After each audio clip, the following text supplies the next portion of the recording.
Sabi ko, gaya, mga pintuan na lang, pintuan. Ito report mo, boss. Garang na siya, ruwangan na pa. Punatan. Ay, boss. Sabi ko, gaya lang ito na kaso, hindi tayo lalayan. Ito yung kailan. Wow. Sabi ko, daw na nakanon. Eh, nakatong ko din na minsan. Daw naman.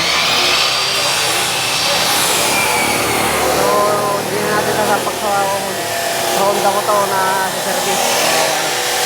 Sa customer na lang.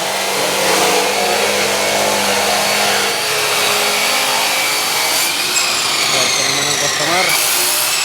Tapos na sa kanya yung service ko. So, ano. Okay na. Sa kanya na to. So, ano na lang natin. Ginawa ko to para sa ano. Sa yung service.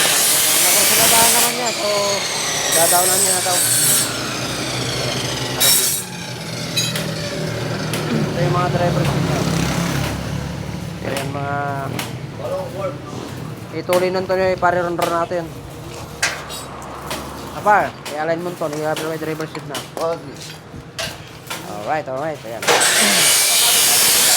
Par? Tamang kabila. Sikan? Para may alam nga rin dito. Pare-run ka nun. Tano sakto. Patulong mo din na ka. Una.